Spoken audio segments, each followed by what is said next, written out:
GB connected open set. Current open set అంటే చెప్పాము the only two open sets of G are empty set and G itself అని చెప్పాము.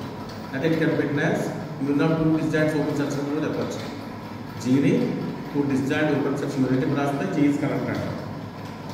ఇలాంటి from G to C analytical. Analytical ఏంటంటే continuous divisible అవుతున్నట్టు లేకపోతే ఆ primitive existent function then the following are equivalent. ఈ త్రీ స్టేట్మెంట్స్ ఈక్వల్ వస్తాయి. f is equal to 0 అంటే x కి వాల్యూ చూసారా ఈ వాల్యూ నుంచి అయిపోతాయి. అలాంటప్పుడు there is a point a in G such that f(a) of a0 అంటే f greater to కూడా a దగ్గర 0 అవుతుంది. for all n greater than equal to 0 అంటే f of a f dash of a f double dash అంటే కూడా 0 అవుతుంది. అంటే కదా f equal to 0 అంటే మీనింగ్ అదే కదా. f is equal to 0 అంటే ఏ ఎలిమెంట్ దగ్గర ఇమేజ్ 0 అవుతుంది. అలాగే first definition second definition third definition కూడా 0 అవుతుంది అనుకుంటాడు. నెక్స్ట్ ఒక సెట్ తీసుకున్నాం z belongs to తీసేస్తే f of z equal to 0 కనుక అయితే అదేమో ఆ సెట్లో సెట్లో ఎలిమెంట్స్ కూడా ఈ లిమిట్ పాయింట్ ఆఫ్ 0 అవుతుంది. f of z 0 అవుతున్నప్పుడు ఈ ఫస్ట్ టూ కండిషన్స్ ఉపయోగపడుతుంటే f of z 0 అయితే అంటే f of 0 అయితే meaning f of a 0 f dash at 0 f double dash at అన్ని 0 అయిపోవాలి. అంటే టూ కండిషన్స్ ఉపయోగపడాలి. అప్పుడు z is limit point of 0 అవుతుంది. z is limit point of f అవుతుంది. ఆ లిమిట్ పాయింట్ కూడా దీంట్లో మనకి 0 అవుతుంది. అంటే మొత్తం G అనేది క్లోజ్డ్ ఓపెన్ సెట్ అవుతుంది. లిమిట్ పాయింట్ సెట్ 0 ఉంటే మనకి G అది క్లోజ్ సెట్ అవుతుంది అన్నమాట. అదే కానీ ఈ పాయింట్ ఎలా ప్రూవ్ చేయాలి చూడండి. ఫస్ట్ a ప్లస్ b చెప్పాలి. నెక్స్ట్ a ప్లస్ c చెప్పాలి. నెక్స్ట్ ఎవరితో వస్తాం c ప్లస్ b చెప్తాం. మనం తెర ప్రూవ్ అవుతాం. అలా d ప్లస్ a చెప్తాం. తెర ప్రూవ్ వస్తాం. ఫస్ట్ a నుంచి b a నుంచి c కి నెక్స్ట్ c నుంచి b కి రివర్స్ b నుంచి a కి అలా వస్తే ఐడెంటికల్ ప్రూవ్ చేయాలి. అప్పుడు ఫస్ట్ a ప్లస్ b అంటే a ఒప్పుకుంటున్నాం b ప్రూవ్ చేస్తాం. ఇది సింపుల్ అయితే a ప్లస్ b అంటే a ఒప్పుకున్నాం కదా అంటే f is identical to 0. That means ప్రతి x వాల్యూ దగ్గర కూడా f 0 అయిపోతుంది. దాని నుంచి meaning f dash 0 f dash x 0 f double dash x 0 f double dash అన్ని 0 అయిపోతాయి. All f therefore f n equal to 0 for all అంటే prove అయింది. అది b హోల్డ్ అయింది. నెక్స్ట్ ఇప్పుడు ఏం చెప్పాలి a is equal to c అని చెప్పాలి. అంటే a అంటే f is identical to 0 అంటే f of x 0 for all x belongs to c. ఇప్పుడు మనం x ని లిమిట్ పాయింట్ ఆఫ్ చేయాలి. therefore set of z belongs to f of z equal to 0 contains a limit point of f అంటే limit point of f అది కూడా prove అయింది. అంటే a plus c కూడా ప్రూవ్ అయింది. నెక్స్ట్ c ప్లస్ b చెప్పాలి. c plus b అంటే c ఒప్పుకోవాలి. c అంటే ఏంటి z belongs to 0 such that f of z 0 ఉంటే అది z అని లిమిట్ పాయింట్ ఆఫ్ 0 తీసుకుంటాం. అది ఒప్పుకొని మనం ఏం ప్రూవ్ చేయాలి ఏ అనే పాయింట్ దగ్గర f = 0 అవుతుంది చెప్పాలి. అంతే కదా. Set of G belongs to third చూడండి step 3లో a is equal to set of x belongs to f of z is 0 దాని లిమిట్ పాయింట్ కంట్రోల్ చేసుకుంటే f n of a equal to 0 for all a belongs to for all random 0 అని prove చేయాలి. Okay sir. మరి compound తీసుకోండి. అంటే అది తీసుకున్నాం అంటే f a not equal to 0 తీసుకోండి. నెక్స్ట్ ఏం యూజ్ చేసుకుందాం అంటే n is the least constant such that f n not equal to 0 అంటే f n not equal to 0 అవుతుంది. f least అన్నప్పుడు n least అంటే n కన్నా పెద్ద ఎలిమెంట్స్ దగ్గర మాత్రం 0 రాదు. నాన్ జీరో వాటిలో నాట్ ఈక్వల్ టు 0 వాటిలో n లీస్ట్ తీసుకున్నాం. అంటే మీనింగ్ ఏంటి fan not equal to 0 fan plus not equal to 0 fan plus not equal to 0 అలా సో రాస్తాం. అలా దాని నుంచి మనకి ఇంకోటి వస్తుంది fa0 f dash of a0 n కన్నా తక్కువ అంటే 0 f మైనస్ 1 0 వస్తాయి. దెర్ ఇస్ సంగతి n దాటినప్పుడు 0 రావాలి n నుంచి 0 అవ్వాలి. అలా తీసుకున్నాం. అర్థమైందా. దానికి ఇప్పుడు సిరీస్ రాసి చూడండి. అంటే ఎక్కడ నుంచి 0 వచ్చేస్తుందని చెప్తాను నేను 0 నుంచి f మైనస్ 1 0 వస్తాయి. n నుంచి 0 రావాలి. కాబట్టి n నుంచి సిరీస్ రాయండి. expanding of f power series of G f power series of అంటే f of z equal to ఎక్కడ స్టార్ట్ చేయాలి n నుంచి స్టార్ట్ చేయాలి. n అయితే నాట్ ఈక్వల్ 0 అవుతుంది కాబట్టి k is equal to m ak into gk minus k రాస్తాం. z minus a less than r అంటే ఒక బాల్ లో తీసుకుని బాల్ లో కండిషన్ కి చెప్తాం. అప్పుడు ak నే అంటే మనం రేడియస్ ఆఫ్ కన్వర్జెన్స్ అంటాం. ప్రీవియస్ లో ప్రూవ్ చేసాం. ak అనేది f k minus a by k factor ఇప్పుడు దీని నుంచి జీ సిరీస్ డిఫైన్ చేయండి. మనం కాంట్రాక్షన్ చెప్పాలి, ఎందుకంటే ఎఫ్ఏ నాటి కూడా జీరో డెసిషన్ చేసుకున్నాం కదా. కాంట్రాక్షన్ చెప్పడం కోసం మళ్ళీ జీ అనే సిరీస్ తీసుకోండి. ఒక 6 ఎలా తీసుకోవాలంటే కేజ్ కూడా ఎంటూ infinity A K into Z minus AK minus A minus 1. అంటే ఇందాక లేని ఎలిమెంట్స్ రాస్తున్నాను. ఇందాక అక్కడ చెప్తున్నాను ఎఫ్ ఎక్కడి నుంచి డిఫైన్ అయింది n minus 1 n plus 1 n plus 2 n plus 3 define అయింది. ఆ ముందు వాటికి అవ్వలేదు. ఆ ముందు వాటిలో ఏం చేస్తాం జీ ఆబ్జెక్ట్ డిఫైన్ చేస్తాను వచ్చినట్టుగా. అంటే కేజ్ కూడా ఎంట్రీ ఆ వాటిలో ఇంక్లూడ్ చేస్తున్నాం. ఏకే ఇంటూ జెడ్ ఏ మైనస్ కే మైనస్ 1 రాస్తాం.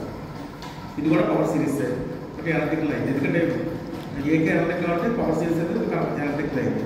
ఇప్పుడు ఈ Z A minus whole power K minus 1ని జెడ్కే by Z A minus whole power అని రాయండి. అవునా? ఇప్పుడు మనం దేనికి బ్యాలెన్స్ ఇస్తాం? సమ్మేషన్ కేకి బ్యాలెన్స్ వస్తాం. ఎన్ని బ్యాలెన్స్ కదా, but Z minus whole power అని ఎల్హెచ్ఎస్ తీసుకొచ్చేయండి. అప్పుడు Z minus whole power into G Z equal summation of K equal into A K into Z minus whole power K వచ్చింది. అంటే ఇది మనకి ఎఫ్ ఆఫ్ జెడ్ అయింది.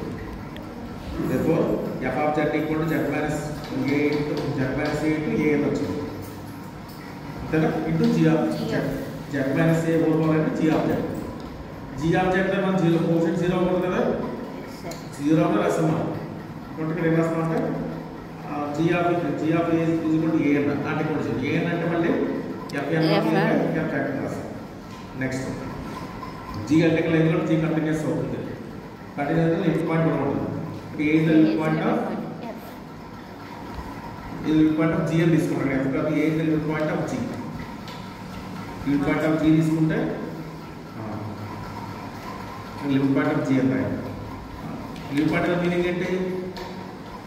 ఎలిమెంట్స్ కనుక ఏ రీచ్ అవుతుంటే ఆ ఇమేజ్ అనేది 0 అవ్వాలి, అంతే కదా. కాబట్టి B అనేది ఏ మీనింగ్గా ఉంటే f of B 0 అని రాస్తారు. అంత తర్వాత 0 is equal to f of B equal to b minus whole power into g of b. అంటే f of z సీక్వెన్స్ లో ఆ వాల్యూస్ సబ్స్టిట్యూట్ చేశారు. అర్థమైందా? అంటే మొత్తం పవర్ సిరీస్ అంతా series b of whole power అంటే g of b 0 అయింది. బట్ ఏ 0 కాబట్టి b not equal to a b A reach అవుతుందా అంటే b ఈక్వల్ టు a రాలేదు కదా.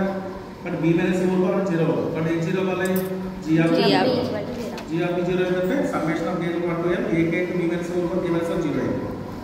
ఇక్కడ కూడా అంతే b minus a 0 అవ్వాలి. బట్ ఏ 0 అవ్వాలి, a k 0 అవ్వాలి. ఎక్కడి నుంచి కేవలం అన్ని చేస్తాం అంటే ak plus an plus 1 an plus 2 an plus 3 అంటే 0 రాస్తాం. కానీ మనం ఎజ్యూమ్ చేసుకున్నాం. మనం ఫస్ట్ ఎజ్యూమ్ చేసుకున్నాం మనం n is the last positive an not equal to 0 రాస్తాం. అక్కడి నుంచి స్టార్ట్ చేస్తాం. అంటే an ప్లస్ 1 an ప్లస్ 2 అవన్నీ దేని coefficients z minus a whole power అన్నో z minus whole power n plus 1 coefficient 0 అవ్వకూడదు. 0 అయితే వచ్చింది. దెన్ ఫైనల్ గా మనకి ak అంటే fk by a by k factor is equal to 0 అంటే fk 0 అవుతుంది. అంటే fn కూడా 0 అయింది. మనం ఏ విధంగా తీసుకున్నాం fn నాట్ ఈక్వల్ టు 0 తీసుకుంటే కాంట్రాక్ట్ వచ్చింది. therefore ఎవరు మనకి fn equal to 0 for all n number. Next ఏం చెప్పాలి? b is equal to a. b ఒప్పుకోవాలి. b అంటే ఎవరు ఒప్పుకోవాలి? మనం a is a point such that m rate of a అంటే fa f dash a f double dash అన్ని 0 అవుతుంటే f ఈజ్ ఐడెంటికల్ టు 0 అని చెప్పాలి. అంతేనా? అంటే ఎక్స్ప్రెస్ లో ఏ వాల్యూ పెట్టినా సరే మనం ఇమేజ్ 0 అవుతుంది చెప్పాలి. f ఈజ్ ఐడెంటికల్ టు 0 అని ప్రూవ్ చేయాలి. దానికోసం ఏం చేస్తున్నారంటే మనం ఇచ్చింది తీసుకోవాలి కదా. a equal set of x చెప్తే fn ఆఫ్ 0 తీసుకున్నాం. ఇప్పుడు a బిలాంగ్స్ టు g కాబట్టి fn ఆఫ్ a 0 అవుతుంది. అంటే a అనేది a లో ఉంది. అంటే a నాట్ సెట్ అయ్యింది. మనం ఏం చెప్పాలంటే a బోత్ ఓపెన్ క్లోజ్ చెప్పాలి. ఏ బోత్ ఓపెన్ క్లోజ్ అనుకోండి g కంటెంట్ కాబట్టి ఏమవుతుంది f of a కూడా 0 అయిపోతుంది. మొత్తం అన్ని 0 వస్తుంది. కంటెంట్ కాబట్టి ఒకటే ఉంటుంది. Prove that a is both open and closed. First a close చెప్పాలి. క్లోజ్ అంటే చెప్పాలి a కంటే చాలా లిమిట్ పాయింట్స్ చెప్పాలి. లెట్ తీసుకున్నాం that z belongs to b limit point of a. Limit point that z belongs to g limit point of f తీసుకున్నాం. ఆ z belongs to g limit point of a తీసుకున్నప్పుడు limit point అనేది meaning ఏంటి? Infinity many elements are equal to 0 are tends to equal to z అవ్వాలి or tends to z అవ్వాలి. ఒకటి రాసాం infinity many element tends to z రాసాం. Both sides f apply చేస్తాం. f apply చేస్తే limit k dash to 3 fn of zk fn of z equal to 0. మనం ఏ 0 అనుకున్నాం? మనం అలాగే ఏ 0 అనుకున్నాం?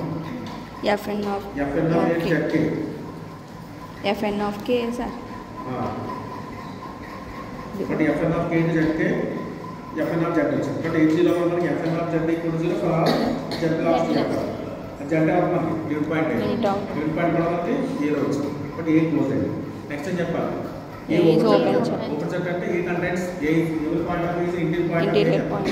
But A belongs to A తీసుకోండి. మనం దేని గురించి చేయాలి? ఏదో ఉపమాలు ఫామ్ చేస్తే అది కూడా 0 ఉంటుంది చెప్పాలి. అంటే every element of open ball is also element of G అని చెప్పాలి. అంతేనా? బట్ కానీ జెడ్ ఎలిమెంట్ ఓపెన్ బాల్లో తీసుకున్నాం. కానీ ఓపెన్ బాల్ జెడ్ ఎప్పుడు క్యాటగిరీలో అవుతుంది. క్యాటగిరీ అయితే అంత పవర్ సిరీస్ ఫామ్ చేయొచ్చు. జనరల్ చూడండి A into Z minus open ball ఓపెన్ బాల్లో ఫామ్ అయింది. ద రేడియస్ ఆఫ్ కన్వర్జెన్స్ ఎంత A M equal to F M A by F factor కూడా ఆధారం వచ్చింది. కానీ మనం ఏ విషయం తీసుకున్నాం? విషయం తీసుకున్నాం కదా. Fn of Fn of A equal to 0 తీసుకున్నాం. అంటే మొత్తం మీద ఎఫ్ ఆఫ్ ఏ కూడా ఎఫ్ ఆఫ్ జెడ్ కూడా 0 వచ్చింది ఫర్ ఆల్ జెడ్. దేర్ఫోర్ అంటే జెడ్ ఏలో వస్తుంది ఏలో వస్తుంది. అంటే ఓపెన్ బాల్లో ఎలిమెంట్ తీసుకుంటే అది మళ్ళీ ఓపెన్ బాల్లో ఎలిమెంట్ తీసుకున్నాం. అది ఫస్ట్ అది ఏలో వచ్చింది. But open ball is subset of A. But open ball is A is open. A is open. అంటే mid point of A inter point అయితే ఓపెన్. బట్ మొత్తం ఏలో గోల్ ఓపెన్.